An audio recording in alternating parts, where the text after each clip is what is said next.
Good morning.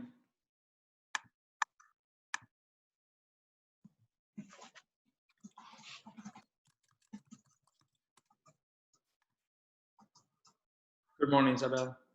Hi, good morning. How are you? Very good. I'm Pelayo from UNITAD. I'll be here to support the session. Good. Good morning, everyone. Good morning. Good morning. Hello, good morning. Hi. Hi. We will have these 15 minutes to set anything and test anything that you may have to go ahead and do. And from like being presenting the presentations or anything that you may need. And then at 9 o'clock, we'll go live broadcasting for the participants and also in YouTube. And then it will be like a little delay between our session and the YouTube channel, around 20 seconds. So we'll let you know all of this and you can start and go ahead with the workshop. Could I just try sharing my screen once for the presentation? Definitely, yes. Thank you.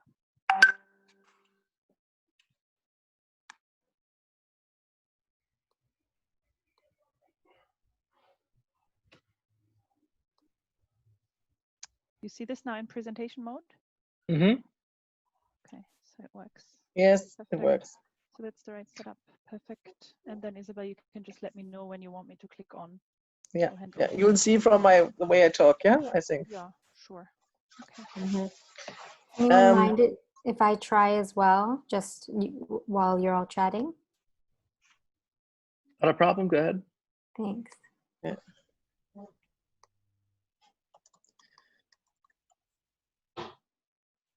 Dunya, are you on WhatsApp?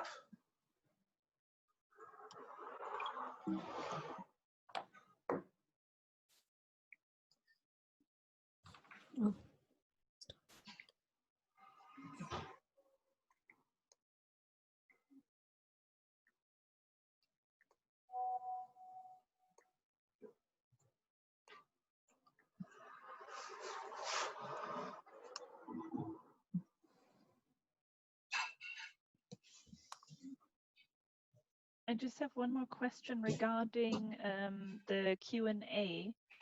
Is that so? That will be available only for the people who are inside the Zoom, right? That's Do we correct. need to pay attention to things coming from? No.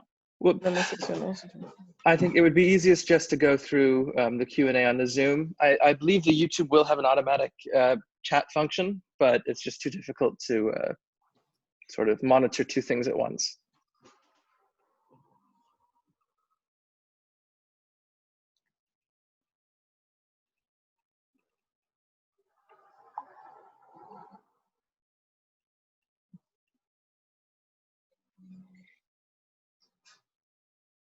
And sorry, but I think that could have been a question to Linda actually. Did we say we will keep our videos on for the entire time or just while we are speaking?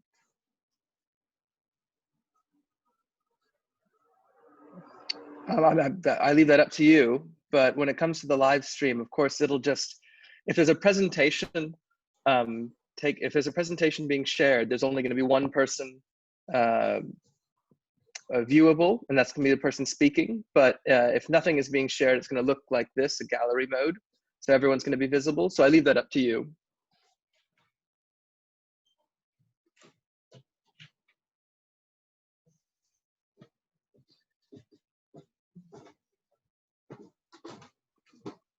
I'm fine with having all the speakers on, maybe to make it more like a conversation, at least with the people we can see, but no super strong feelings about it if people feel it differently. I mean, it does look nice to have sort of a conference style kind of thing. They feel like they're in a group as opposed to just one person, you know, sage on the stage, as they say.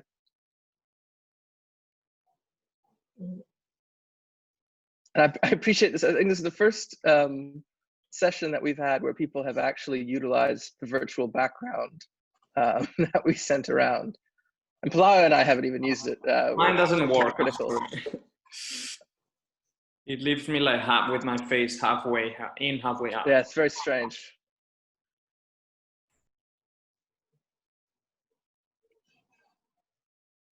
I was thinking about yesterday doing the Sustainable Development Goals, but I think it's very distracting. It is, yeah. Yeah. Hi, colleagues. Linda here. Hi, Good Linda. morning, good Good afternoon. morning. Hi. I need to- Hi, Harris. Thanks for having us. Not at all. Thank you for joining us. So Linda, you're I like the map. facilitating, right? That's right. Yeah, good. Great. Good to see you, Good to have you. Isabel. Hi. Yeah, good. to- Palai, could you make Linda a co-host, please? So now, Linda, Sorry, you'll have Harris, the power I didn't to... get that. Palai is going to make you, so now you're a co-host, so you can mute us, you can unmute, or you can attempt to unmute us, you can stop our video, you have the same powers as we do. Yeah. Okay, that sounds good. And Palaya mentioned it just before you joined, but there's a orange bar at the top of your screen that says practice mode. Just leave that there, and we will hit that in 10 minutes at 9 o'clock, and that'll admit Oh, the attendeeds and put us you have on people in YouTube. the waiting room. And that's the thing, we can't actually see who's in the waiting room, which is a bit annoying. When we hit broadcast, people will sort of flood in, anyone who's waiting. And then in the first 10 minutes, that's usually when we have everyone eventually get on. Okay. Okay. Sounds good. It's session 7 now, we're seasoned pros. The first 2, we were a bit nervous, but now we're okay with the technology. You're more relaxed, huh? Okay. Hi, Mustafa. Right. Hi. Hi, Linda and Kuwait, how are you? Good morning. Good morning. Good morning, Harris, how are you? Very well. Isabel, sorry, I tried to do the background, but I couldn't make it. It's hit and miss with the backgrounds, I have to say.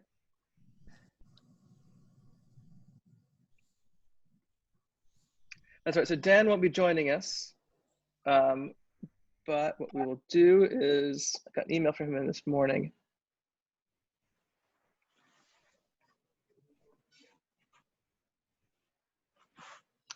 Hi, Harris. Isabel, you asked me to share your presentation, or are the others fine with sharing their own screen? Or what do you, anybody who prefers me to do that at my end? It'd be okay for us, thank you. Yeah, okay, okay. That's easier than you move your own slides, huh? Yeah. Yeah. Okay. Can I just test just in case while we're here? Absolutely, and I've just received a copy of your presentation as well. Like, since it was mentioned, I thought that would be practical. Linda, we will, Dunya will do ours, so no need. Okay. Do you see slides? It's okay on your screen? Yes. Looks good to me. Excellent, thanks so much. Yeah, I also would like to just try. Go right ahead.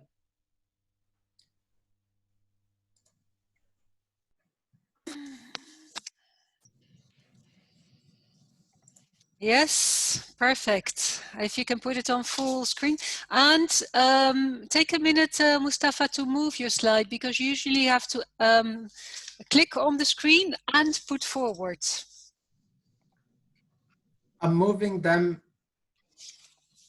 right now. Oh, well, is that so? We're just frozen on the one. Yeah, It's I think frozen. you need to switch on slideshow. It's better to move them with the move forward like this. No, put your full screen. I think I have a full screen right now. Oh, but if you hit the slideshow button at the bottom right.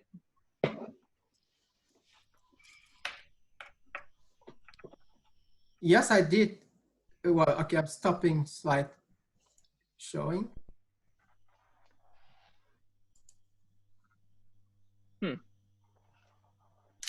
Is it not showing you full screen right now? No, for whatever reason. I mean, it's full screen, but it's not slideshow. Why don't you? Yeah, I mean slideshow. That's what I tried to do. Well, okay, because I don't see where else I can do slideshow. Is it full screen for you? Yeah, for me it's full screen. Ah, okay. So you're gonna use. All right. So if you're gonna use presentation mode like this, because you have your notes next to it, right? No. No, I don't have notes on the presentation. Okay, so if you go up to, if you click display settings at the top, on the top, it's sort of, it's next, it says show taskbar, display settings. Yeah, display setting, yes. Yeah. Hit the swap presenter view and slideshow. And yeah, there we go. And now it's full screen for us. But it is cut off a bit, unfortunately. Yeah, that doesn't look good. Oh, here, okay. why don't you you want me to try from my end? Okay, Mustafa? maybe I'll let you try on your side, and I just can ask these to the next one. Yeah, sorry for this. I see. No, don't apologize. This Okay, is why we have this practice time. Yeah, because it works on my screen fully, but.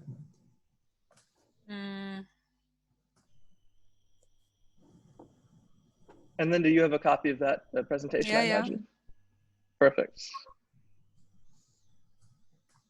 Hi, I'm Greet from the Global Compact. Sorry that I couldn't join this morning. Just to clarify, are we uploading our own screen for the presentations? Yes, please. That would be great. Okay, perfect. And you can practice doing that if you wish. Hi, Harris. It's Shamista here from the World Benchmarking Alliance, and I'm stepping in for Dan while he. Yes, I got the email this morning, Great. and I think I've renamed you properly on the chat. Yes. So how does this go, Mustafa? That looks good. Yeah, that looks better, huh? For some reason, oh, you have yeah, okay. Yeah, only on that slide. The rest it's just go. You want them to okay. Yeah. Let me do that. Thanks for your help, Linda, on this. No problem. And Constanza, I just received your copy of the presentation. Yeah, just in case. Yeah. Thank you. We've not had to jump in for anyone yet, but. Just to double check, when I shared my presentation, I assume it showed up in presentation mode, or I can do it again. Do it again. We still have a few minutes. Yeah. Why not? Okay. I think we just have to make sure to stop sharing. Otherwise, other people cannot start sharing. Or we can just, or we just kick you off as well. Like we can also do that. Yeah. It looks like presentation mode to me. It's full screen to us. Okay, great. Perhaps I'll quickly try it as well to make sure. Absolutely.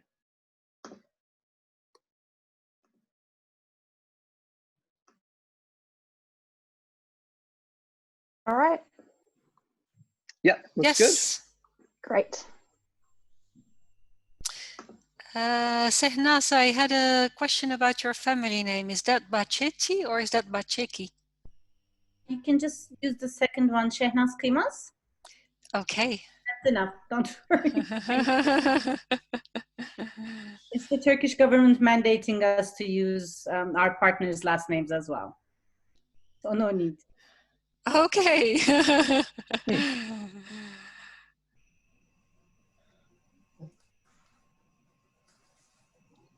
I'll be opening for the broadcast for participants in about 2 minutes. How many people do we have in the waiting room? That's the thing, we can't see the waiting room. Yeah. Should we remain on video during the whole session or only when we're presenting? We had this discussion. I think someone said that we wanted to stay on video because if someone's presenting, there's only one person visible, and that's whoever's speaking. So it's important to keep yourself muted when you're not speaking. But when it comes to a group discussion, it's usually best to have, the whole party here. We switch video for our presentation and for the group discussion. Yes. Okay, great. Thank you. But it's just the microphones that we're sort of, that we need to pay attention to. Yeah, absolutely. Okay, well, it's 8:59. So, Balayo, if everyone's not have any objections, we'll start, and we'll just have a 30-second gap between when we allow the attendees in and when we start broadcasting on YouTube. So if you'd like to flip the switch, there we are. We've just started admitting the participants. You can see that number going up in the bottom left-hand corner. And once we're live on YouTube, I will give you the signal.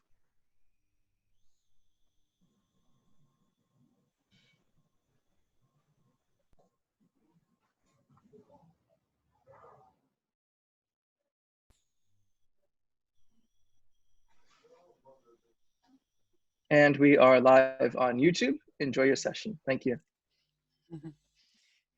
Good morning, good afternoon, good evening. Welcome to this session on sustainable and just economies, lessons learned from the COVID-19 crisis and enabling factors for the SDGs.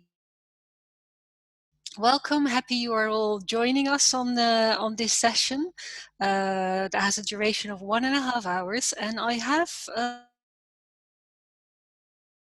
a whole set of speakers from different organizations, and let me present them to you. First of all, Mustafa Kamal Gui, who is leading the work on green jobs and just transition at the International Labour Organization.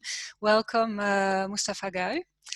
Isabel Kempf, the head of the Bonn office and senior research coordinator at the UN Research Institute for Social Development. Welcome, Isabel, glad you're joining, who is accompanied by Dunja Krause, research officer at the UN Research Institute for Social Development. Welcome, Dunja.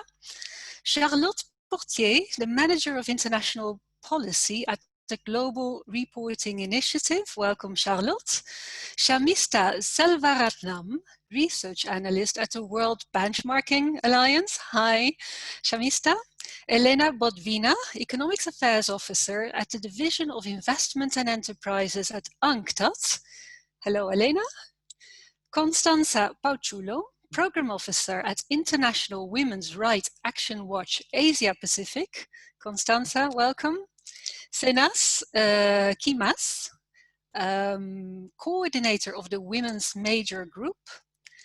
Grit Katert, head of labor rights at the UN Global Compact. So those are the speakers for today. My name is Linda Dalen from the International Training Center of the ILO, and I will facilitate you through this session.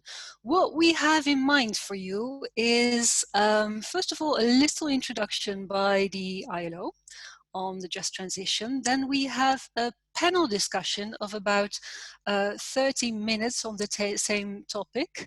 Then we would like to present you some of the tools that the institutions that are online with us have developed in relation to this, this topic. And at the end of the 1.5 hour, we hope to have a discussion with you, with the participants. You can speak directly or write on the chat on all of the topics that you will have heard and that you're curious maybe about to hear more. So, what is the topic today? You're all aware that the COVID-19 crisis and the economic impact of what some would call the Great Lockdown has both highlighted the urgency threatened to roll back progress made since 2015 on this agenda. Now, ensuring that the recovery points towards a development delivers a triple bottom line of prosperity, planet and people in light of the global pandemic requires coordinated and well-integrated policies to maximize opportunities for more and better jobs, for social inclusion, for social justice. Consultation among the main stakeholders of the world of work is instrumental to achieve consensus and respect for labor rights, and to ensure that no one is left behind during the transition towards sustainable and just economies. So action is needed to support the 2030 vision of an equal and sustainable world, as well as renewed commitment from government and business to ensure transparency, accountability, and clarity of decision-making, as well as to align efforts towards a just, people-centered recovery during the decade of action to talk about today. And without further introductions, I would like to invite our first speaker, Mustafa Kamal Gui, Global Coordinator of the Green Jobs Program of the International Labour Organization, to give us an introduction. Mustafa, what is that just transition? And how do just transition policies, including social dialogue and including social dialogue, enable green economy development? And I will share the screen from my end here with your presentation. Mustafa, you have the floor. And I hope you can all see this presentation. Here we go. Thank you very much, Linda. Good morning, good afternoon, or good evening, colleagues. First of all, it's a pleasure to be joining you in this session. On behalf of the International Labour Office, I would like to express our appreciation to UNITAR and UNDESA for convening this event in the context of the high-level political forum. Linda, on the next slide, first message I would like to convey is that a key lesson we have learned from the COVID-19 pandemic is that a healthy life and a workplace and productive economies depend on a healthy environment. Now, from the world of work perspective, sustainability is critical for two main reasons. The first is that this is at the core of the mandate of the ILO. Not less than 1.2 billion jobs are closely linked to ecosystems and the services that ecosystems provide.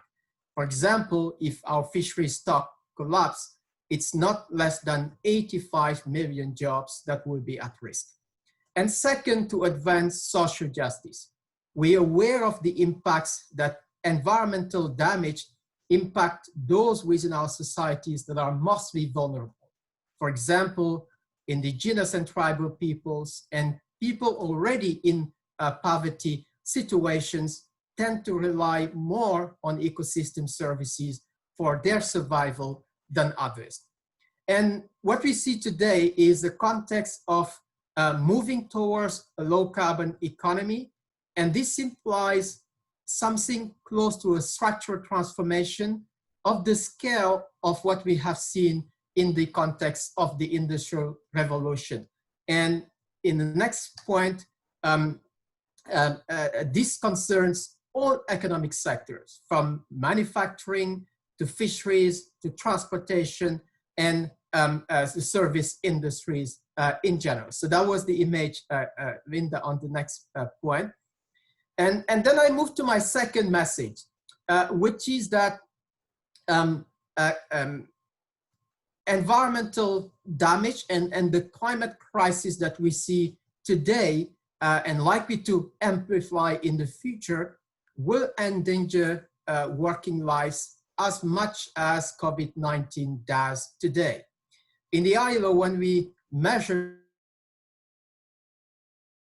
years that have been lost as a consequence of human-induced or climate change-related disasters just between the year 2000 and 2015, we find that it's not less than 23 million working life years that have been lost.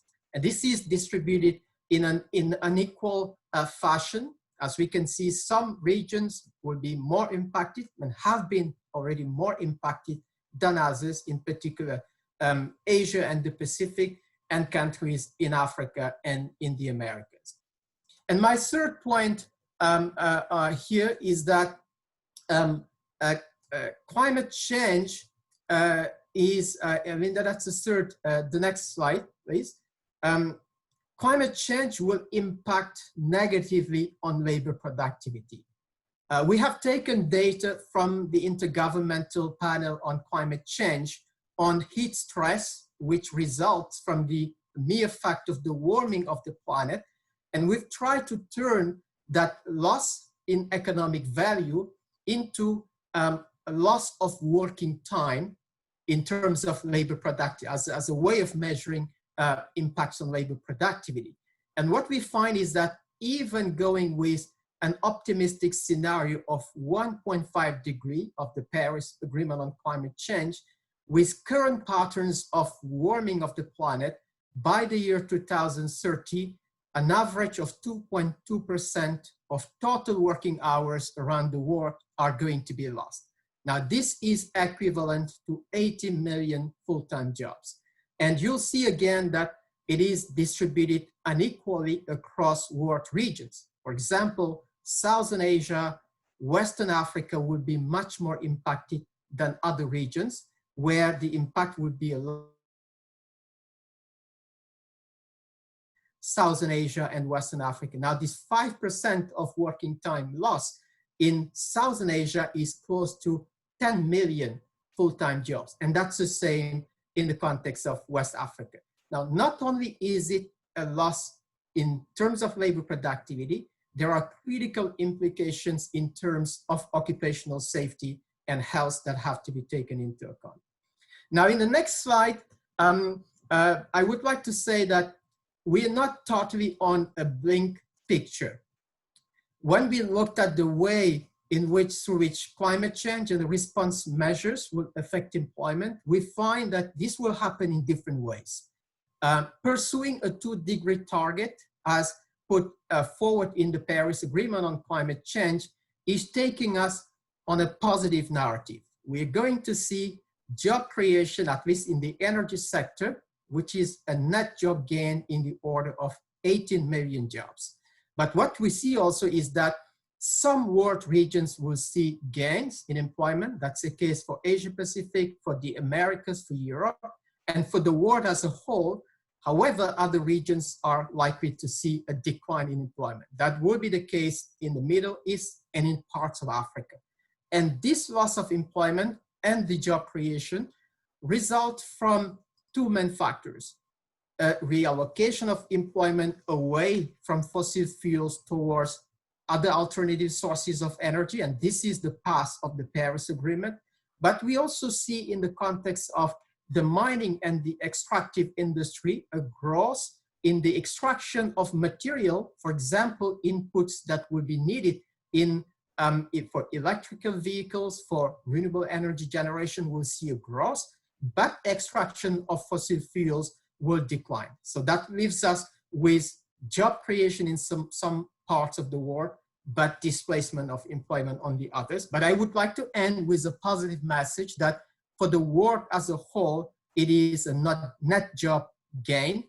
And the message here is that it's not action against climate change, but rather inaction that will cause massive disruption in the world of work.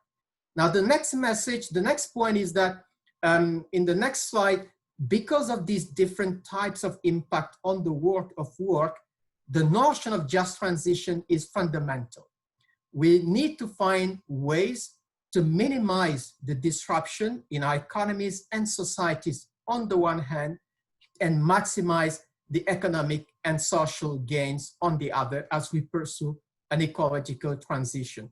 And this is why in 2015, the IWRAW tripartite constituents made of representatives of governments, employers, and workers' organizations have come together and collectively put forward what is called a set of guidelines for a just transition towards environmentally sustainable economies and societies for all. These guidelines are critical. They give us a unique guiding framework where policy coherence is encouraged so that the agenda to advance the ecological transition is put together with social and economic policies, institutional arrangement that brings together all different parts of government and society. And the guidelines, it is essential to build a social consensus among all actors of society as an indispensable element to raise the ambition for climate action in a way that also addresses its indispensable and unavoidable social consequences. There are 9 policy areas in these guidelines, ranging from macroeconomic to enterprise policies, occupational safety and health, social protection, and the guidelines give recommendations in terms of what labor market policies could be deployed together with environmental and climate policies for a just transition for all. Now, these are all important, but I would like to just zoom in the next slide on 2 important areas. The one I would like to emphasize is skills for a just transition. What we see today is an important degree of skills mismatch between the ambition that governments have put on the environment side and the building of a human workforce to make that possible.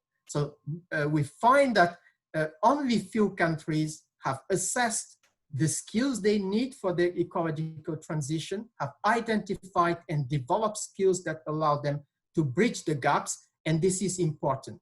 Now, there are many actors involved in this process, companies, workers, governments, training providers, and that means that this is a complicated process, but it is important to have all these actors on board in a coordinated manner. The second element of the guidelines I would like to emphasize is social protection for a just transition. There will be unavoidable damage. There will be loss of jobs, loss of income. If we do not build a climate regime that integrates social protection, where we can provide an employment benefit, where there will be loss of jobs and income, where we can allow for an early retirement for workers that are at an advanced age and risk losing their jobs, but not be able to be redeployed in any other occupations because of age or other factors, and consider cash transfers that can be made in a flexible way and allow for groups that would be impacted to secure some income. If we do not do that, we risk creating a powerful force of social opposition that will bring down the climate agenda and ambition. And I think that has been seen already in the past few years in a number of countries through people going to the streets. So I'd like to end just with a slide that is about an initiative that the UN Secretary General had announced during the Climate Summit of 2019, which is a Clean Jobs Initiative. We call it also the Climate Action for Jobs Initiative. It is an initiative to advance climate action, decent work, and a just transition for all, taking into account the context of the changing world with a COVID-19 pandemic that we are in. We look forward to engaging with all of you in taking forward the climate action for jobs so that we scale up climate ambition and do that in a way that puts jobs and livelihoods at the center of this action. And that will be a way to achieve a just transition for all. Thank you very much for the opportunity and for the attention. Linda, thank you, and over to you, please. Thank you so much, Mustafa Kamal Guy from the International Labour Organization, to give us this introduction of the just transition, to give us some key data, and to set the scene for this afternoon that we have with you. Thank you so much. I see there is also already some activity on the chat. There are some people raising hands, and I will be very strict on time with the next speaker so that we do have time at the end of this session to respond to your questions and to your comments. I will now proceed inviting our panelists for a 30-minute panel on the topic of today with UNRISD, Isabel Kempf and Dunja Krause. Hi, if you can put on your video, please, with UN Global Compact, Griet Kattaert, and with the International Women's Rights Action Watch Asia Pacific's Constanza Parchulo, and a women's major group represented by Senas Kimas. Welcome to this panel. And you have heard Mustafa Kamal Guy from the ILO giving the introduction on the just transition, what it means to the world of work. I would first of all want to give the floor to Isabel Kempf from the United Nations Research Institute on Social Development. Can you tell us a little bit more, what does a just transition mean from a broad policy framework? How can the wider political economy framework be integrated into a development model that delivers a triple bottom line of prosperity, planet and people in the light of the COVID-19 crisis? Isabel, Dunja, please. Yes, I will actually be the one to start. If Excellent. Allow me to share the screen. I think you need to turn off your slides. Mm-hmm.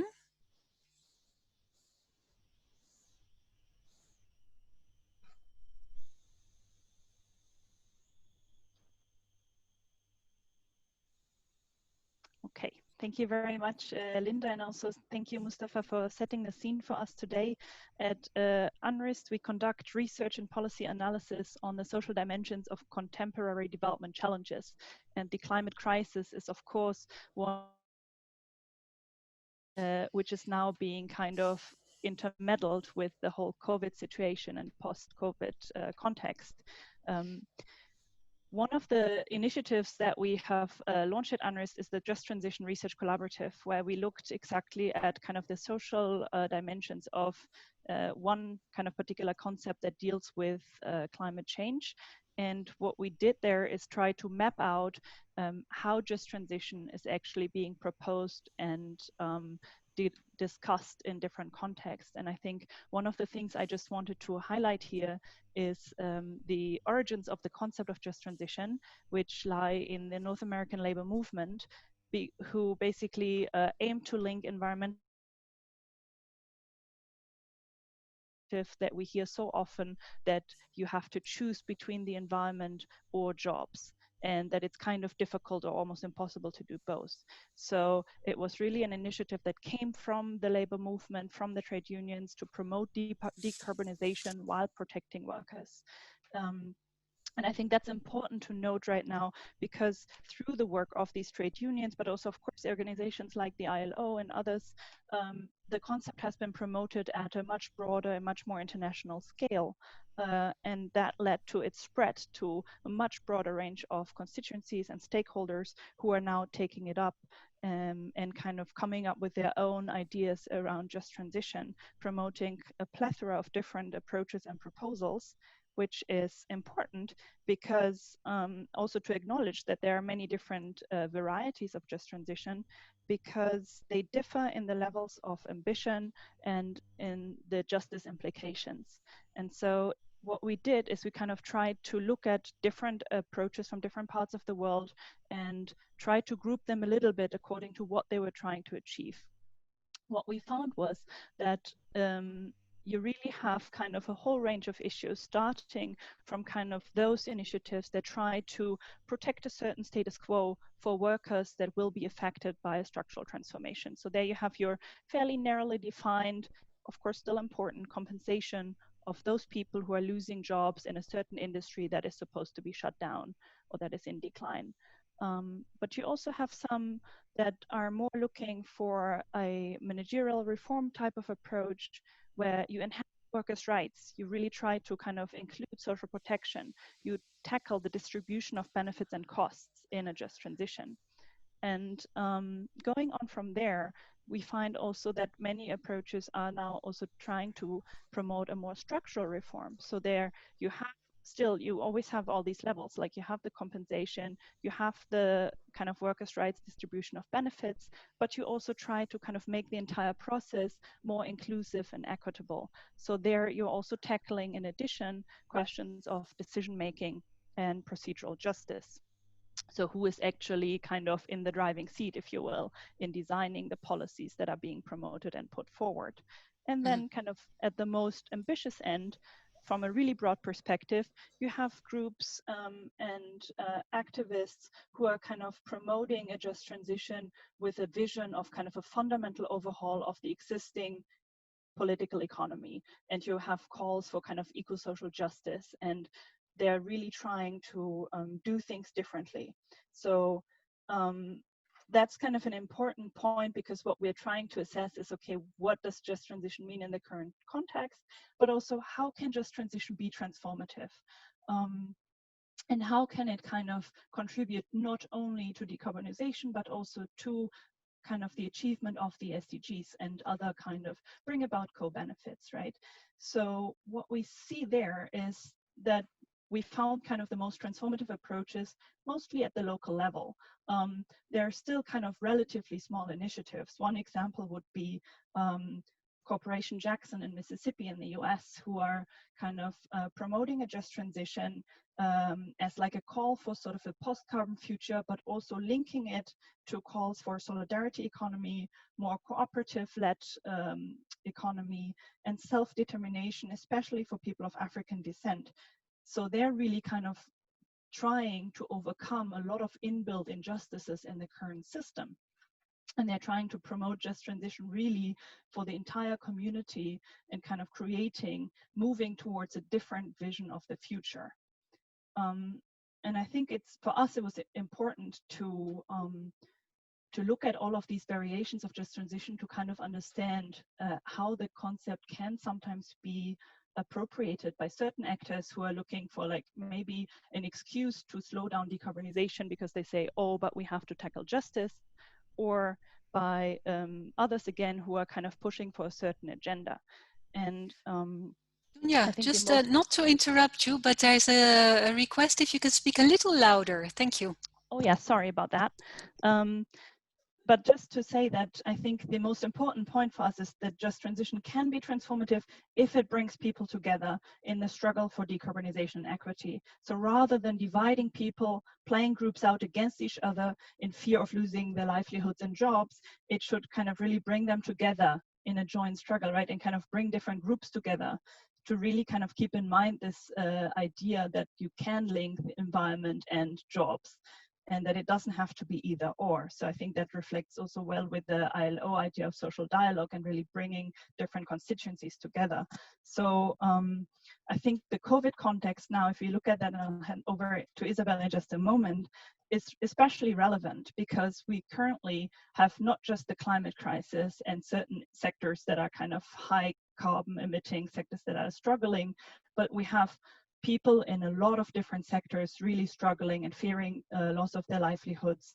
We have seen brought to light basically that there are a lot of problems in our existing systems that we kind of knew of, that people in some healthcare sectors are not really in good working conditions. People in these, in the agriculture have very difficult working conditions, people in certain factories, etc. We've known all of that, but the COVID context, of course, brings these things into a new light. And also, I think, call for different approaches to tackle with things in a more integrated manner. And I hand over to Isabel with the question whether COVID can be a catalyzer of change. Right. Thank you so much, Dunya, and hello to all participants. Yes, I think, the COVID crisis, as Dunya said, has really raising everyone's awareness and brought to light the existing inequalities and discrimination within the system. But there are also some positives. I think what makes this crisis different, let's say from the 2008 financial crisis, that now we have technology for decarbonization, which we might not have had before. It's available. There is a very high level of trust in government now as an effective actor. I think according to the Edelman barometer, for example, it's over 65% worldwide, the trust in government. And also it's at the highest level, I think, since World War II. So very high level of trust in the government measures, and we have seen that a lot of is possible if there's political will and trust. And then also the increased awareness of the interlinkages between environment, nature, and society. And also, of course, about the interconnectivity amongst nations and people worldwide. And more, we also see demands for transformation rising. We have increased demands for climate change, racial equality, and decent work. These have all become a part of the post-COVID crisis discussion. We want to build back better or build forward better, as we would like to see it. And that is really can be done if we agree on an integrated agenda.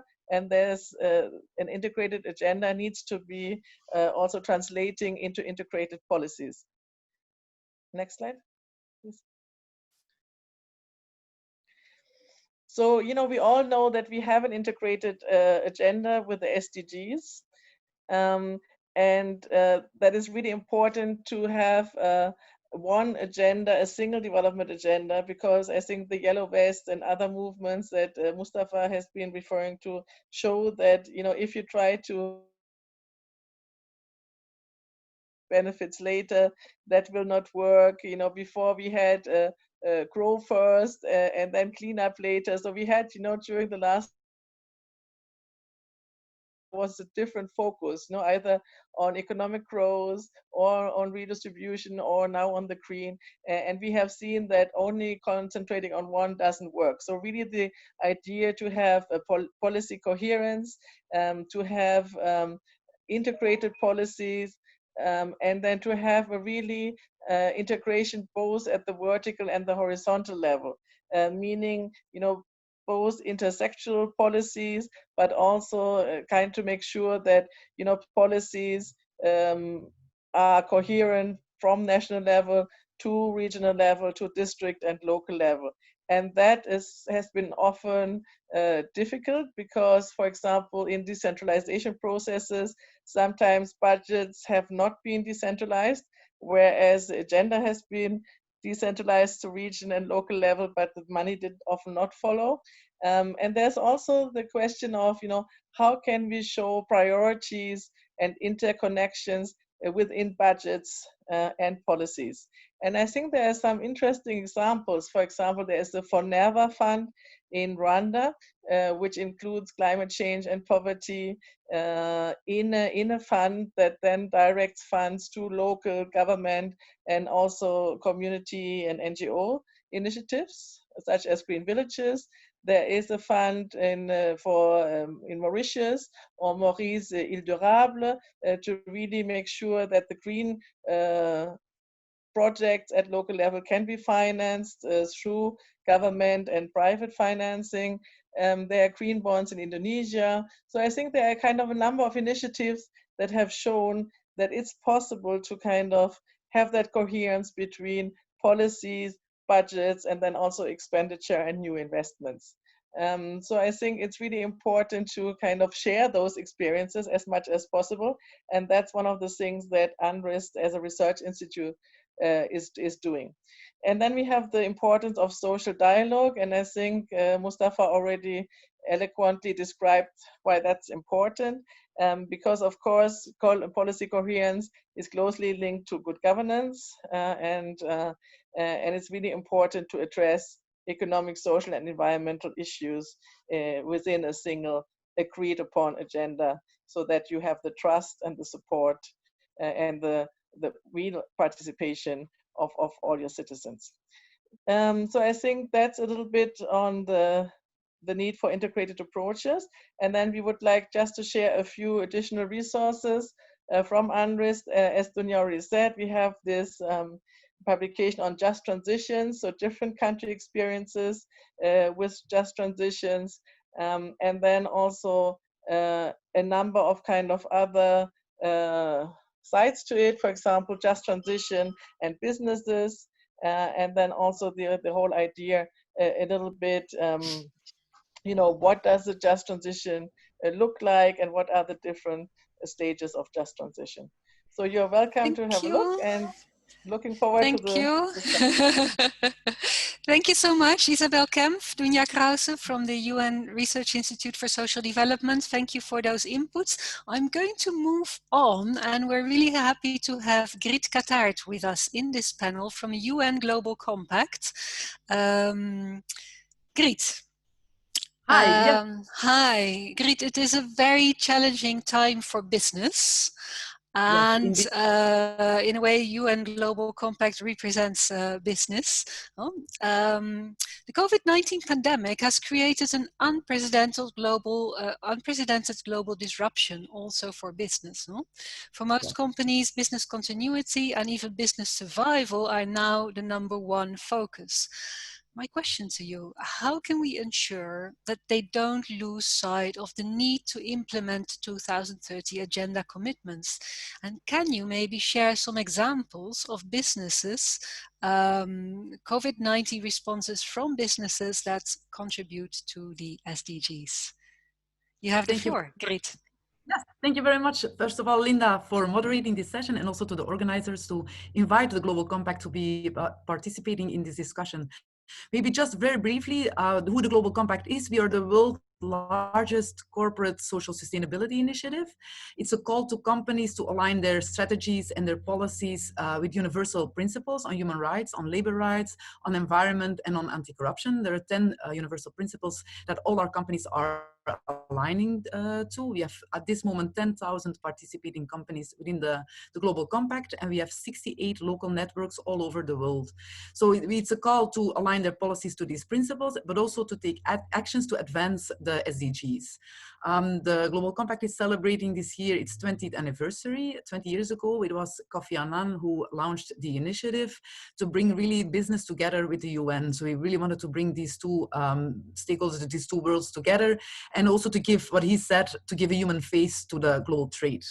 So I would just like to give an overview of what the Global Compact is doing now during these times, and what, because as you said, it's a very challenging time for business.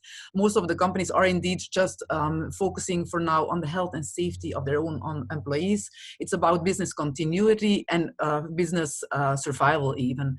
But I think it's very important that we also don't lose sight of the 2030 agenda because it's a climate, we have a health crisis, an economic crisis, but it's also the crisis of inequalities. We have a climate change crisis. So we really have to focus on all these different challenges that we are facing.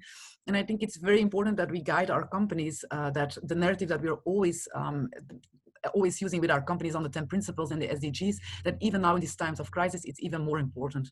And we see a lot of companies who are taking actions to implement and to take action towards the SDGs. And I think it's very important that we strengthen and that we also build more diverse partnerships with governments, with business associations, with civil society. And we really, as Global Compact, would like to, we will continue to play our role of platforms to bring partnerships together, to build also an environment where business that want to take steps towards more sustainability, that there is an enabling environment for them to do so. And what we see more and more is that more and more business see that it's important that the profit and profit, purpose and principle, they all go together. It's not an or story, it's really an and story. And we see that a lot of businesses see that, and we just have to make sure that we build the partnerships to give them the opportunity to take leadership in this environment. Now, just very practically, what the Global Compact is doing, just to also show to business what is possible, what are good practices, what are good case studies. We have launched in March, first of all, our special appeal to business to respond to the crisis, to show to business that the 10 principles are a guide to respond to the COVID-19 crisis, together with the 17 goals, the 17 SDGs. In this special appeal, there are already concrete actions that we ask our companies to take. It's a call to action to all business. It's not only for our own 10,000 companies, it's really a call to all business. We have created some very interesting COVID impact briefs on all the topics that the Global Compact is working on. First and foremost, of course, on our 10 principles related to human rights, on labor, decent work, but also on gender equality, on climate, ocean, water stewardship, sustainable finance, and anti-corruption. All these pages are online. We have key statistics there, the challenges, what actions could be taken, but also what business is doing. It gives very concrete examples of what specific companies are doing, but there's also tools that are available that companies can use. We really play here our role of platforms. We really want to bring companies to the relevant documents that are also the tools that have been developed within the UN, but also by other stakeholders. It's really to guide business of what is possible. We also have developed 11 academy sessions. They're all recorded and you can all visit them on our website. We have developed a UN business guide on COVID-19 together with also some other UN agencies. And of course, we had the big UN Global Compact Leaders Summit. We celebrated our 20th anniversary around the theme of Recover Better, Recover Stronger, and Recover Together. And this was a 26 hours session in which we discussed all topics. We were really chasing the sun we had a lot of regional sessions with business leaders, UN leaders, civil society. So we really had the broader stakeholder group represented here. I'm just here mentioning some of the call to actions at sectoral level, but also on teams that we are supporting, that we are initiating. You can have a look at it. It's all on these impact briefs. You can all find them there on our website. We had a climate statement. So just to show that we had already the climate statement on the 1.5 campaign that the Global Compact was initiating. But we are just showing also now to governments, a call to governments, that it's even more important than ever to create that enabling environment, to give companies the space to take action. So that's for the climate. We also had one on global ocean supply chains, where there was also a specific call for business and for governments what should be done, because I think that is important. It's also a story about taking up their responsibilities. All parties have to do what they should do. It's not only about what government should do, but it's also what business could do and should do. We're also supporting the call to action in the garment industry, which was led by the ILO, in which it brings all the stakeholders together in the garment industry to protect better garment workers and to create also a better protection by social protection systems for the garment workers. And we're also supporting the statement of the action by the Global Investors for Sustainable Development Alliance, which you can also find on our website. You can find all this information there. And maybe, Linda, I will stop here to just give maybe enough time also for the other speakers, because we have a very packed agenda. Thank you, Linda.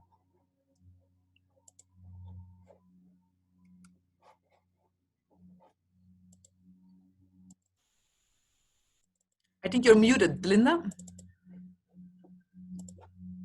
Sorry, yes. Thank you so much, Griet Kattaert. It's really impressive to see what you're all doing to bring business on board, to keep business on board during these difficult times. And thank you for giving us such a quick and comprehensive overview on that. Women's rights. I would like to give the floor to Constanza Pauciullo, representing the International Women's Rights Action Watch Asia Pacific, and Senas Kimas from Women's Major Group. And I would like to ask the two of you, how do you see that macroeconomic policies impact women's human rights and gender equality? And if you could please frame your answer in terms of what we knew before COVID-19 and the lessons learned or the new risks that have arisen since the pandemic. Thank you. Welcome, everyone. It's wonderful to be with all of you. Thank you for listening to us. So I actually from IWRAW Asia Pacific's work, macroeconomic and development policies that are not accountable to the rights of people and the needs of the planet are a threat to human rights. So before COVID, after COVID, we knew this all along. But what we've also known all along, thanks to the extensive work of feminist economists, is that macroeconomic policies have direct on women's lives and gender equality. Even though, you know, we seem to be talking about numbers, methods, projects, but those numbers actually represent people and the lives affected by these policies, and gender equality and women's rights is one of those areas that actually remind this to us again and again. Feminists have shown that the current macroeconomic situation undermines women and girls' rights due to reasons such as narrow and human rights blind macroeconomic goals, gender biases in macroeconomic data collection, analysis, and policymaking, insufficient focus on decent work, failure to maximize fiscal space for women's rights and gender equality, and absence of women's voices in political and economic decision-making, such as the right to unionize and undertake collective bargaining. So it's actually fair to say that feminists knew the impact of macroeconomic policies on women in all of its aspects prior to the COVID-19 crisis. But we hope that the rest of the world is also able to see more clearly now the disadvantaged position of women as a consequence of the current macroeconomic policies, and which is, you know, worse, is exacerbated by the crises amplified by the COVID-19 pandemic. Before the pandemic, we already knew that women undertook an overwhelming part of the care work necessary to sustain the economy of our world. The pandemic made this more visible, and to oftentimes withdraw from public paid employment. We have already started seeing the results of this. The numbers are unfortunately dropping. We see more productivity by, even in academia, right? We see more productivity from male academicians than female academicians during times of COVID. But how is it related to macroeconomics? It's related to macroeconomics decisions and policies that in the end actually know and trust that women will pick up the increased burden of care work when they have to. Women fill the gaps that's there in care services and care works, which results from underfunded public services such as health, water and sanitation, and social services, to give just a few examples. Most of our current macroeconomic policies, unfortunately, and programs are built in such a way to trust that women will come to the rescue and fill these gaps when they happen. That's why, as we move away from essential public services, for example, towards privatization, or use these public services as the first budget items to be cut during austerity measures, we actually end up increasing the care burden of women, knowing that they will pick it up. But this results in keeping women away from public life and paid employment and confining them to the traditional gender stereotypes and gender inequality within our societies. Women, particularly those from groups that suffer from intersectional and multiple forms of discrimination and marginalization, bear a disproportionate burden of both the social and economic fallout from the pandemic. They make up the majority of the workforce in the most affected sectors. Women were already overrepresented in underpaid, precarious, and informal jobs before the crisis, placing them at a greater risk now, and often meaning that they won't be qualifying for the emergency economic recovery measures taken under COVID-19 pandemic. It's therefore essential, we insist, that feminist, women's and girl-led organizations, workers' associations, and other civil society groups that represent girls and women are involved in the design and assessment of macroeconomic policies and social protection mechanisms, to ensure that a gender analysis is incorporated to these policies throughout, explicitly asking this question: what are the effects of these policies on women, on girls, on non-binary folks? And what are the systemic, not just cosmetic, but systemic root causes and systemic changes we need to undertake in fiscal policy, expenditure policy, in tax, labor market policies, and other macroeconomic policies to ensure that we build back to a world of equality and justice for all, rather than to a broken normal one. Thank you.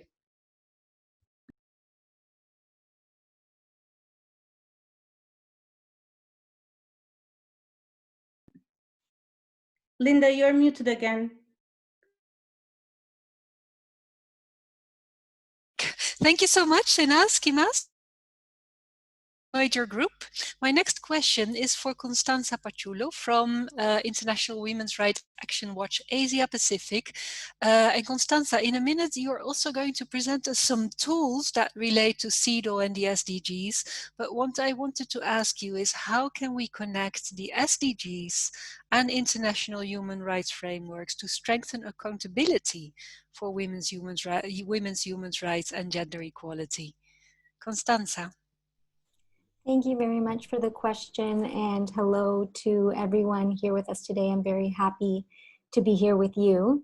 If I may just take a really quick detour to build off Sahanas's really helpful explanation of the impact of economic policies on women's human rights, and also add to the interesting discussion earlier on just transitions, I'd like to say that really a feminist, human rights-based approach to the SDGs is essential if we're going to achieve the transformative level of just transition mentioned earlier in the discussion, and one that really rejects the status quo, pushes back on private sector dominance in decision-making spaces and multilateral spaces, and that also moves beyond the kinds of conventional approaches to economics and development that have really, for decades, if not longer, benefited a small few at the expense of a majority, with women, particularly marginalized groups of women in the Global South, bearing the highest burden. So thank you to everyone for your contributions so far. I just wanted to add a little there before turning more specifically to the question on how to use human rights and the SDGs together to strengthen accountability for human rights and gender equality. And I'm going to be looking specifically at two key roles that international human rights frameworks play in connection to the SDGs. The first is that they help translate the often broad language used for goals and targets into specific gender-responsive policies and action plans. So for example, the Convention on the Elimination of All Forms of Discrimination Against Women, or CEDAW, includes two important standards of non-discrimination and substantive equality. These can be used to focus really all the SDGs and targets and on-the-ground implementation practices that enable women's human rights while also providing a framework for transforming systems, institutions, and other structures that reinforce inequality. The second role that human rights frameworks can play relates to the fact that SDGs do not have a built-in compliance mechanisms for states or other actors who make commitments under the agenda.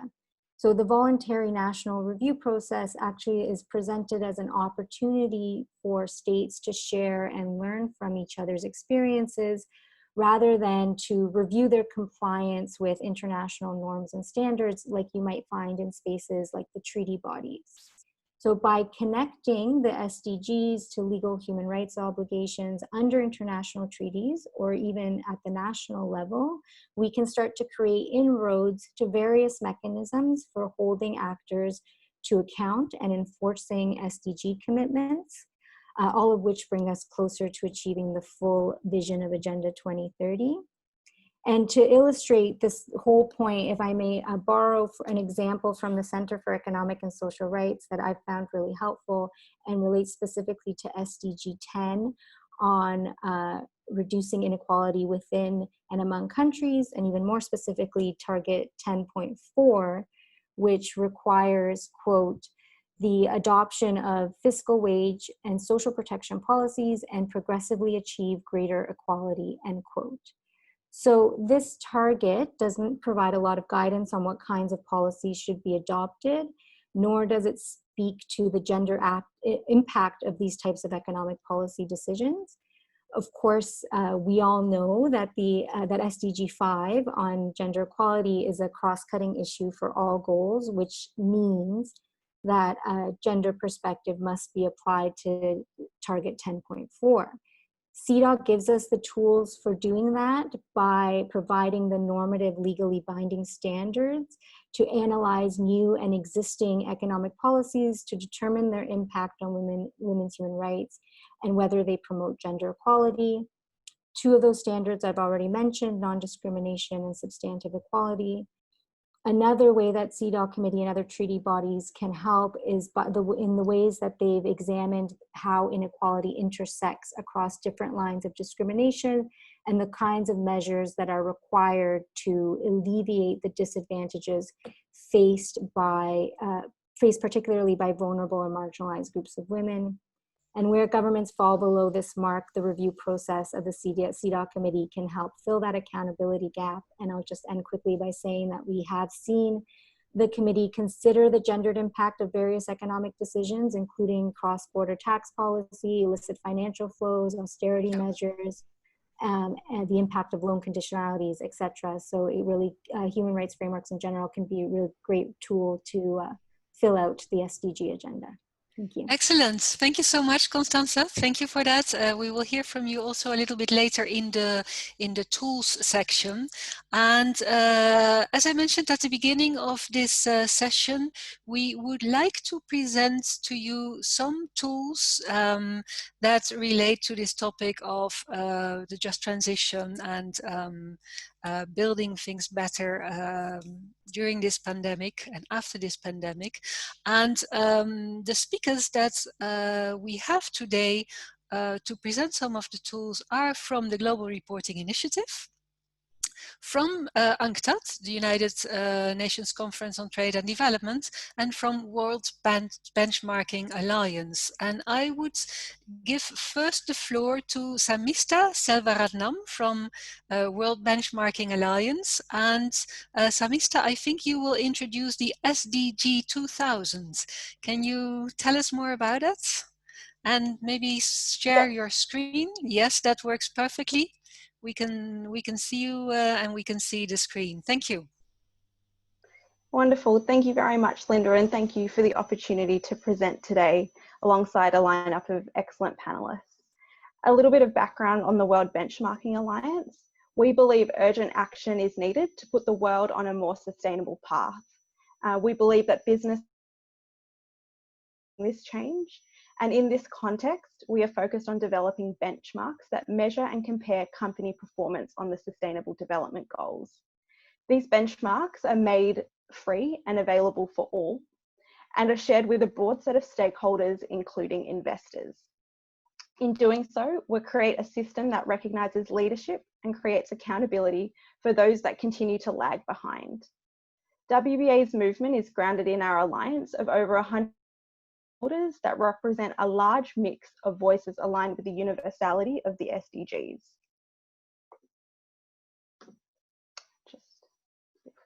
In order to incentivize greater transparency, action, and accountability from the private sector on the SDGs, we need to fundamentally transform the way business operates, which requires us to take a systems-based view that recognizes the complexity and interconnectedness of the SDGs. Our systems transformation framework that you can see up on the slide builds on previous research around the need for systems thinking and outlines the 7 transformations we believe the world must undergo and where business has a unique role to play in order to achieve the SDGs. So we view the systems as 3 concentric circles, starting at the center. Just as the SDGs place people first, our social transformation aims to put people at the heart of change so that no one is left behind as we create a better future. That is why the social transformation sits at the center of the framework. It focuses on respect for human rights, equality, and empowerment, without which none of the SDGs can be fully achieved. It aims to ensure that human rights and human development are at the center of corporate sustainability action and acknowledges that all companies have a critical role to play in ensuring social inclusion. The second level of the model focuses on thematic transformations, looking at things like digital, food and agriculture, and decarbonisation and energy. And the final layer of the model focuses on the financial system, which has a dual role to play. First, in transforming itself to become more aligned with the SDGs, and second, in mobilising the capital needed to enable the other 6 transformations. Each of these systems will include benchmarks focused on the performance of companies within specific sectors or industries. So as Linda mentioned, the SDG 2000. So across all systems, we've identified 2,000 companies that are the most influential in potentially contributing either positively or negatively to the achievement of the SDGs. These include public, private, and listed companies that span over 70 countries and make up half of the entire global economy. A quarter are based in developing, emerging, and frontier markets, and with their supply chains, they represent a truly global footprint. In order to ensure that people are at the very heart of change, WBA has committed to assess all 2,000 companies on a social element. And one way that we're doing this is through Spotlight social benchmarks that provide deep dives into specific social issues in relation to specific sectors.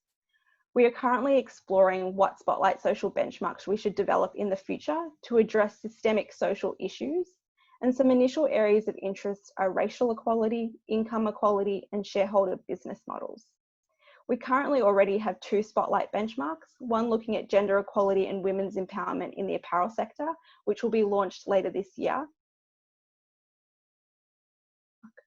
The corporate human rights benchmark focuses on human rights performance in high-risk sectors. This year, we'll be releasing the 4th iteration of this benchmark, and it will be released in November this year. However, in light of COVID, we've done a bit of a pivot.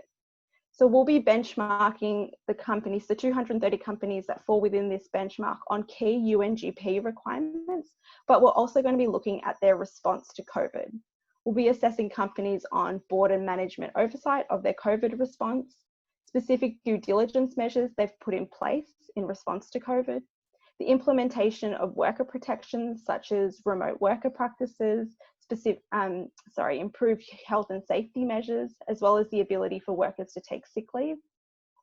And finally, also how companies are supporting their supply chain on these issues and not cancelling orders. We'll also be assessing all 2,000 companies using core social indicators and transformation-specific indicators. The core social indicators are a common set of expectations that all companies must meet to be considered responsible business actors. These will act as hurdles which companies must clear to be given credit for their contribution to the SDGs. So to take a quick example, a company that is contributing to the digital transformation by facilitating digital access and supporting the development of digital skills should not be given full credit to their contribution to the SDGs if they don't, for example, respect employees' right to freedom of association and pay workers a living wage. The transformation-specific social indicators will be used to assess companies on sector-specific social issues that must be addressed in order to enable a transformation. For example, within the food and agricultural transformation, we are likely to assess companies on managing water and land rights of smallholder farmers. This to the desired system are just transitions that leave no one behind. Coming back to the core social expectations that all 2,000 companies will be assessed on. As you see on the slide, we have prepared a list of 15 topics against which we propose to assess all companies. The expectations range from key elements of business and human rights, such as access to remedy, to things such as corporate taxation, lobbying, and anti-corruption. We are currently in the consultation phase for our social transformation, and we'd love to receive your input on the model we have proposed to assess 2,000 companies on social issues, including these topics up on the slide. We'll be holding a series of workshops later this month, as well as in August, so please reach out to us using the email address up on the slide if you'd like to give us your input. Thanks, Linda. Thank you so much, Amista. Thank you for all that information, and thank you for that invitation to engage with you. The next speaker today is Elena Bodvina. Elena Bodvina from UNCTAD. And Elena, you are going to present UNCTAD guidance on core indicators for entity reporting on contribution towards implementation of the SDGs. I can nicely see your presentation. If you can put it on full screen, we can see it even better. Elena, you have the floor. Yeah, thank you very much, Linda. Can you put it on full screen? Would that work? Yeah, do you see it now? Excellent. Thank you. Excellent. Thank you so much, Linda. So the COVID-19 crisis highlighted the urgency of the SDG agenda, and we would like to share the tools that UNCTAD developed in measuring the private sector's contribution to the SDG agenda.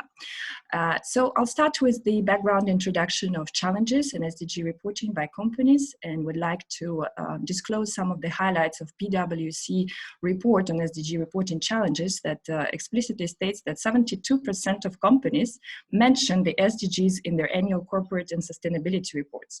However, only 23% of companies disclose meaningful key performance indicators and targets related to the SDGs. And therefore, unfortunately, the score of the reporting quality is only 2.71 out of 5.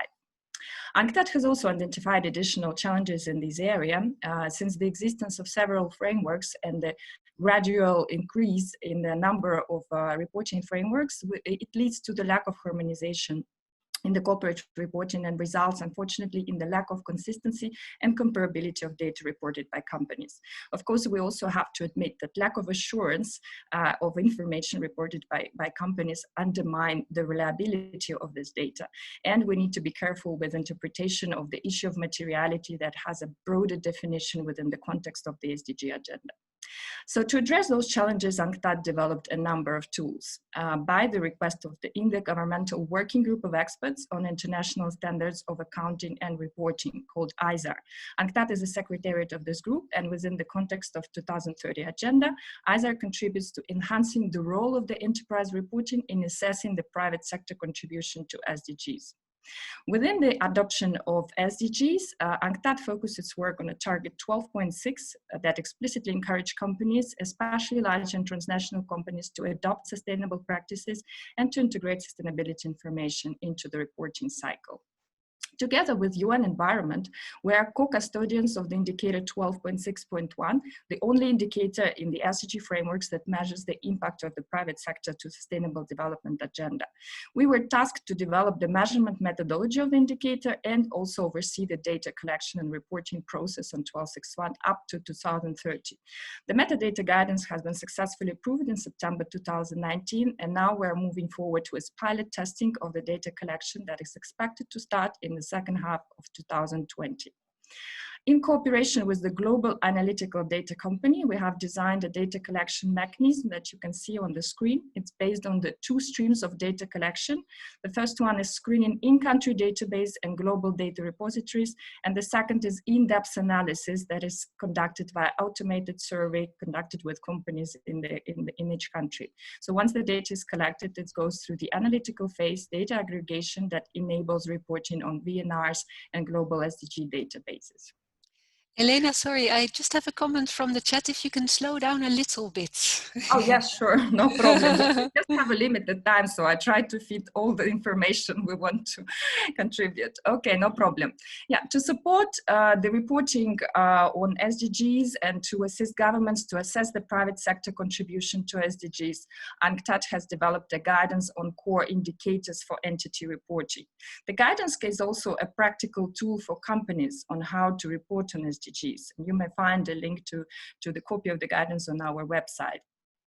The GCI framework covers 4 areas: economic, environmental, social, and institutional.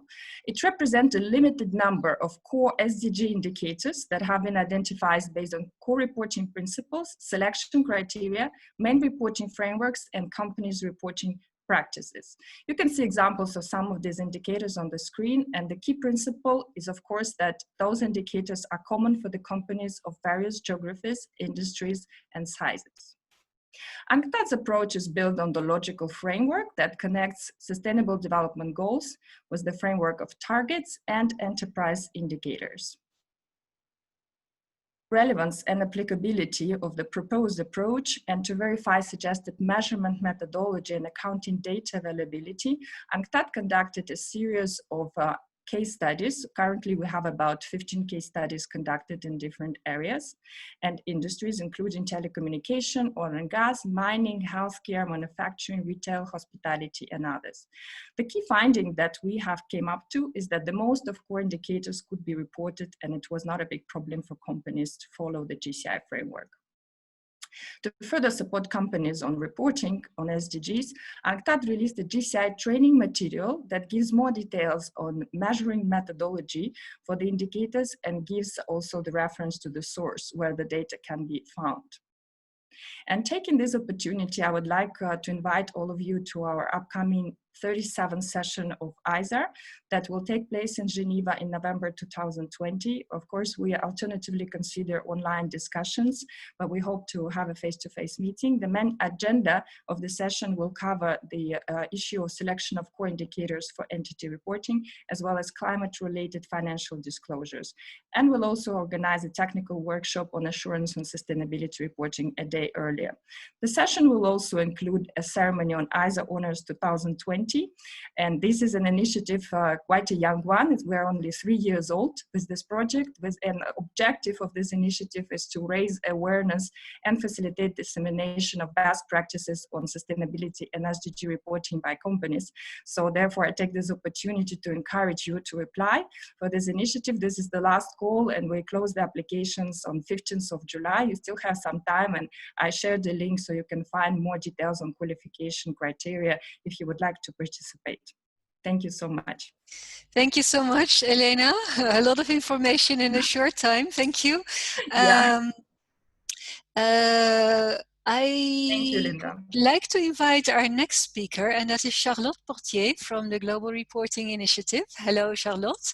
And Charlotte will present the SDG reporting tools, demonstrating how these can support business and other stakeholders in further contributing to the SDGs.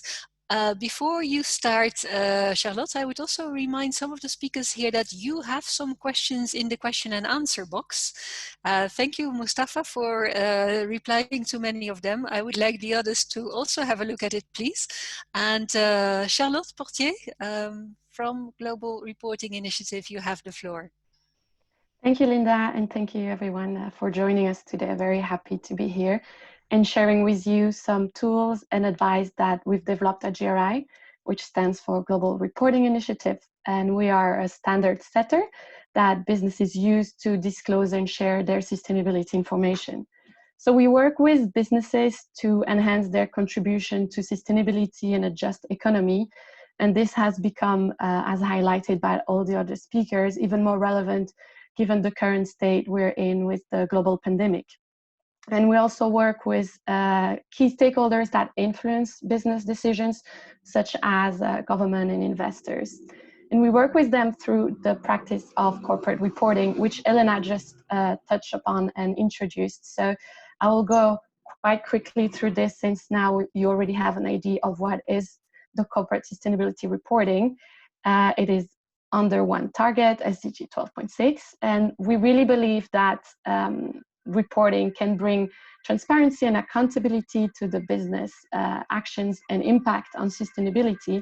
It helps them manage their impact, positive and negative, and it also enables other stakeholders to rely on this information to make informed decisions, such as investors and governments again.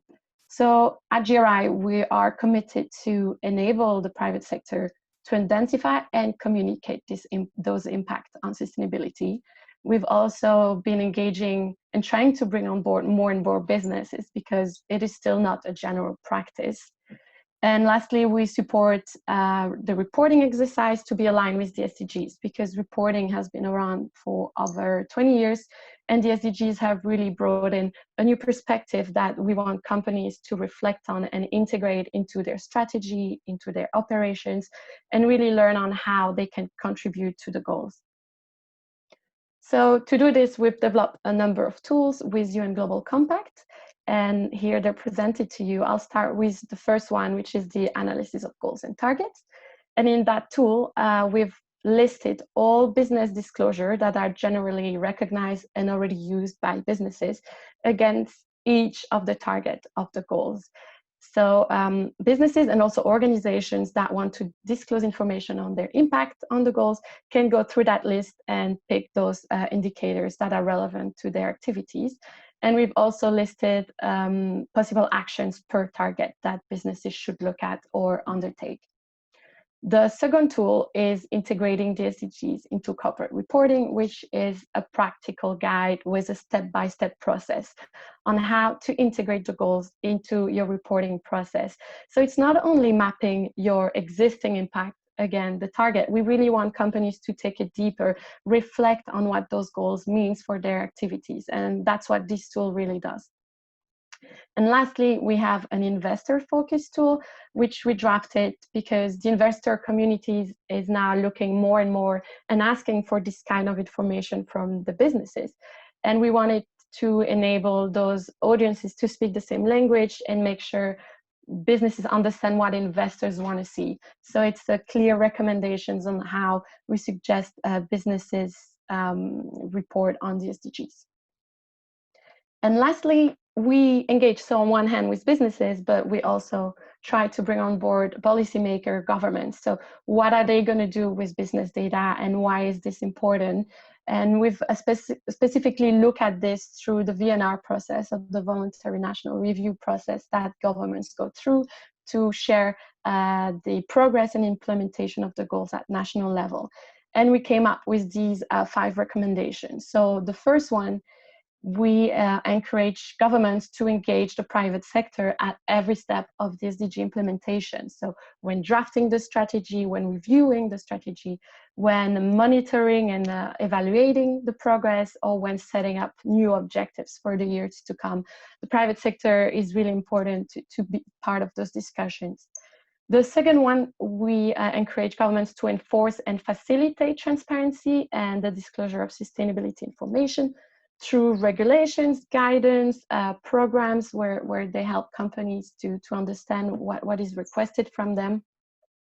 We think that is really an enabler. The third recommendation is that we suggest to align with existing sustainability reporting practices. A lot of businesses already report, already use certain frameworks, and in order to ensure the buy-in from your audience, from the private sector at national level, we really recommend using what businesses already do. The fourth one is to develop a measurement and monitoring system to track the private sector contribution, because it's important. It's great to have requirement regulations, but you also need to be able to monitor and know how the private sector is contributing to the SDGs, and this can really inform the decisions. And lastly, we really invite a government to enable dialogue with investors, business, and policy actors to maximize the positive impact on the goals, to really see where they can strengthen collaboration and accelerate the progress on the SDGs, which we think is essential and can only do by talking to one another. So here, that was briefly our contribution. I'll check now the Q&A to see if you have any questions. Thank you so much, Charlotte Portier from the Global Reporting Initiative. And thank you also for checking the Q&A. Now, talking about tools, I want to once more give the floor to Constanza and Senas, because you have developed some tools that specifically help NGOs to link their SDG advocacy to women's human rights and gender equality. Constanza, Senas, who of you is going to present that? I'll go first. That's you? And, okay.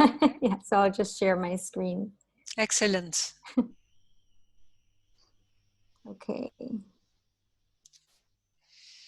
So as you can see, in order to help with this harmonizing of human rights framework and the sustainable development framework that I discussed earlier, IWRAW Asia Pacific has come up with a tool for women's rights groups, civil society, and others to help make it easier to make those links, and also to build complementary analysis with both frameworks. And while we focus on CEDAW for quite a bit of our work, the tool itself can be used with any human rights framework, either at the international or national level. And what I've done here is just list a couple examples of how the tool can be used. So the first one relates to incorporating SDGs into shadow reports or other reports within the UN human rights system. Likewise, you can start incorporating more human rights centered approaches to review and consultation processes for the SDGs. The tool can also help with advocacy around how states can use the SDGs to accelerate achieving human rights obligations, especially for women and other marginalized groups of people. Okay. The tool itself is an online Excel workbook that has some columns for organizing information and analysis, along with explanatory notes and examples to guide folks in using it and trying to identify what information to use. Again, I've kind of summarized what those columns contained. And so it's some of the things you might expect, which is, you know, space to identify human rights issues that are key to your concerns or advocacy, space for treaty articles and corresponding SDG targets and indicators, some spots for situation analysis, developing advocacy messages, and of course, recommendations. So what I've done here with this slide is just take a screenshot of a section of the tool to make it a little bit visually easier to see in this format. And so this is about, I think, 7 of 12 columns. And as you can see along row 3/4 is the categories of information that I mentioned earlier in terms of the type of information that folks should be thinking about when preparing a report or an advocacy plan, integrating the two frameworks together. And then we have the explanatory notes in italics in the next row, which also include practical tips and references to other resources that may be helpful. And on the online version, that row 6 also includes some examples to help people out even further.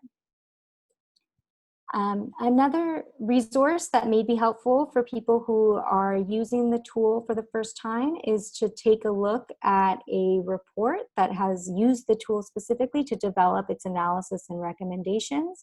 And this is one example of that kind of report.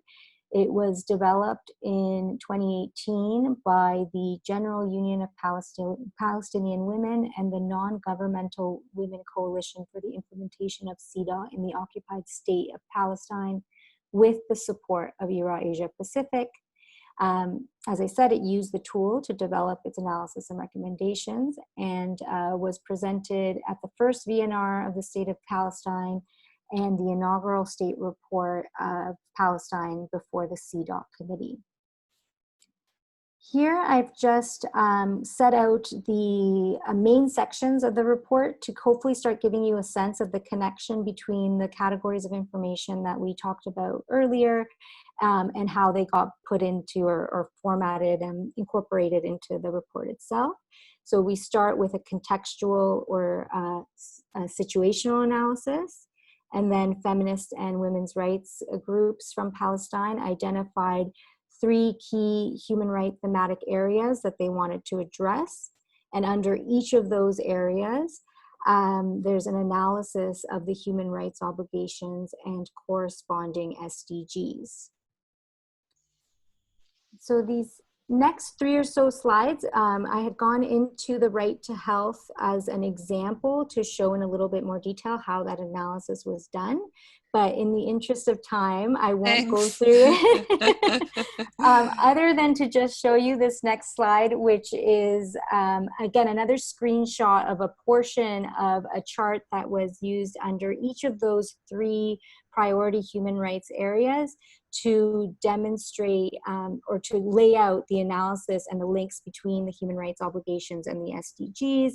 And as you can see, the columns and the categories correspond very closely to the tool, so you start to get a sense of how this is working in practice. And then this is some of the conclusions that were drawn on the right to health that were in that right-hand column. But I think rather than end on this, I did want to end on a more general message that's actually found at the beginning of the report, and I'll just quote it. It goes as follows. The grounding of development priorities in human rights is a legal, political, and moral imperative and is the only way to achieve the transformational rhetoric of the 2030 agenda of leaving no one behind by reaching the most vulnerable and marginalized. Thank you very much. I'll turn it over to Sehenaz now. Thank you, Constanza. Could you go to the next slide? Thank you. Yes, we are a little bit late because I do have some questions lined up. So yeah, if you can keep it short. Thank you. It's only 2 slides. So I just want to talk about the tool we have for our members, but any women's rights organization, and it's actually very useful for any civil society organization who wants to engage in the voluntary national review process. The process is formed as the accountability process for the SDGs, but as Constanza have mentioned, needs a lot of support to go beyond the peer, review and solidarity agenda that it sets out to be. So it goes through why engage with a VNR process, how to engage in the official process, what CSOs can do if they cannot connect with the official process, and how to follow through that VNR doesn't end at HLPF, but it's actually a circular process like the human rights institutions. It should be a circular process like the human rights mechanisms before, and where to find information and resources. Could we go again, Constanza, to the next slide? Thank you. So just a note from there to show the connections between the issues is that an example is the alternative reports, which are not official in the SDG sense, as you know, but are actually very helpful. It provides a platform whether or not you're able to get in touch with the official process as well, because it provides a platform to work across civil society organizations, creates opportunities to engage with the government, helps determine a baseline to measure change over time, generates information and analysis to use in advocacy and media work, and helps to identify gaps and deficiencies in government policies and programs. So if you're engaged in other types of reports to national reporting, such as to the CEDAW committee, you may be able to use this information in the VNR shadow reports as well, and vice versa. So this cross-pollination is something that's crucial to make sure that the SDGs and Agenda 2030, which is the agenda for people, by people, actually delivered to the people through inclusion of civil society and the voices of the most marginalized in them all the time. Constanza, could you go to the next slide, please? Thank you so much. So this presentation I know will be shared on the website.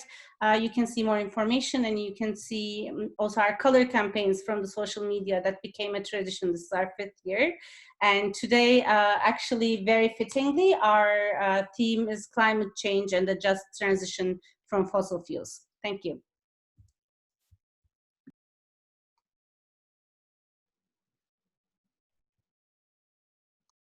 Linda, you're muted. Thank you so much. I tend to forget that. Thanks for those great presentation of the tools. We are already close to the end of the session, but there have been an amazing amount of comments and questions, both on the chat and on the Q&A. Too many to answer for sure, too many raised hands to answer for sure. But when looking at the chat, there's really 2 items that come up over and over again. And one is the question of, this just transition, fine, nice, but is it compatible with the economic challenges that developing countries are facing? And maybe, Mustafa, that is something you want to briefly talk about and respond to that question. The other one is, are businesses really going to behave differently after this COVID crisis? And nice that we're all engaging with business, wonderful, but how do we actually hold them accountable? I think these are 2 questions that I really see come up. I have a couple of raised hands, and I wanted to give the floor to 2 people who have really raised their hands already for quite a while, and that is Erika Kasongo, I think you're calling in from Kinshasa, and David Oshota. Are you still with us? Eric, I'm going to try to give you the floor here. Let me see if I can unmute you. Whoa. Or are you already unmuted, Eric? Let's see if that works. Oh.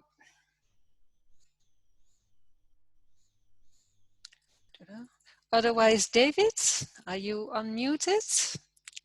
No, you're not. I think I need to do something from my end to make that happen. If not, Mustafa, maybe you want to go ahead. And in the meantime, I let these 2 participants prepare their question. Well, thank you, Linda. If I understand correctly, the question we're having is whether a just transition is relevant in the context of developing countries or not. Exactly. Is it compatible with other challenges? Yes. Well, of course, colleagues will also come in to answer the question, but my sense is that what we mean by just transition is how do we make, enable the international community that has committed to a low carbon and a climate resilient development trajectory, both through the Paris Agreement on climate change and the Sustainable Development Goals, to do that in a way that not only advances the environmental and climate objectives, but also the social dimension, social inclusion, economic development, income generation, employment creation. For me, this other dimension of job creation, social inclusion is fundamental for developing countries.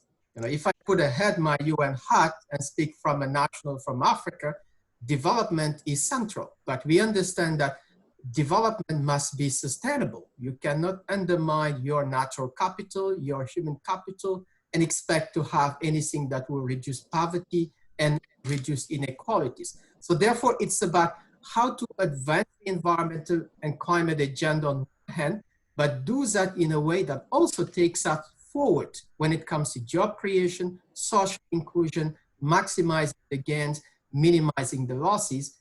You know, I think this is an agenda for developing countries. Excellent. Thank you, Mustafa, for that. Now the other one, we engage, but how do we hold accountable? Does anybody want to, Charlotte? Yeah, happy to yeah, come Charlotte, in a little bit. That for us, we can bring accountability by having those requirements of reporting. And then there was a bit the question, how are we sure that what companies report is actually their impact, or what is it true? And I think that's where a bit there's the challenge at this stage. Assurance providers do play that role where they can say this is the right data and sign it off, but it's a bit of that trust that we put in companies to take this seriously and report and change their practices that are negatively impacting people and the planet. And that's what we hope to do through reporting, and what different organizations that are also today presenting, we're all working towards transparency, bringing accountability, in making sure it helps businesses manage their impact, because sometimes a large company doesn't even know the impact they have in certain small countries. How can they have oversight of all their activities when now we have such large ones? That is very complicated, but it's also what we want and what everyone wants. So hopefully the rising of such regulations will help that, and all the tools that are now have been developed by organization. There is no more excuse to not look at it, let's say. So that's our wish. Sina, if I may just comment on this one, UN Global Compact, we are also, because what we see is there is a fast evolving reporting landscape. Also, more governments are setting legislation on reporting. So we as Global Compact are also reviewing our communication on progress framework. So that's the main communication of our participants, how they are performing. So we are having now very broad consultations to make sure that we really align with existing frameworks, initiatives, benchmarks. We're not going to invent something new, but we really want to align with others to make sure that all our 10,000 companies are reporting more transparent, and that we can make them more accountable for what they're doing against our 10 principles and the SDGs more in general. So we are in the process of reviewing it, and it will be launched next year. I think many of you are in the consultation process, so. Yeah. Linda, if I may add from the UNCTAD perspective as well. Mm-hmm. Yeah, so as business is a very important player of the SDG agenda, we believe that it's not only about supervising and measuring the contribution of business, but also to support them with understanding what is really expected and to provide very clear guidance on, in that particular case, harmonized and comparability reporting. So it's more like a technical assistance that is really required. Excellent. Thank Linda, you so much. Yes. Sorry, just add for 2 sentences on it. Yeah, go ahead. I think it's great to have accountability from all of the partners, but I think we should also remember that the member states are actually the parties of the United Nations and have committed to the Sustainable Development Agenda. So we should also make sure, I think, that we shouldn't forget the accountability on the part of the member states, which the COVID-19 crisis has actually shown us are very much interconnected. And the need for United Nations and multilateralism and global action and being accountable to each other of the countries is very crucial and central to the Agenda 20, and we shouldn't, you know, forget to mention it. Thank you. Thank you, Senas. Thank you for that. Now, I was looking at the raised hands of our 300 or something participants. They come and go a little bit. And we are out of time. And it's not the last session today, so I think we need to call it today.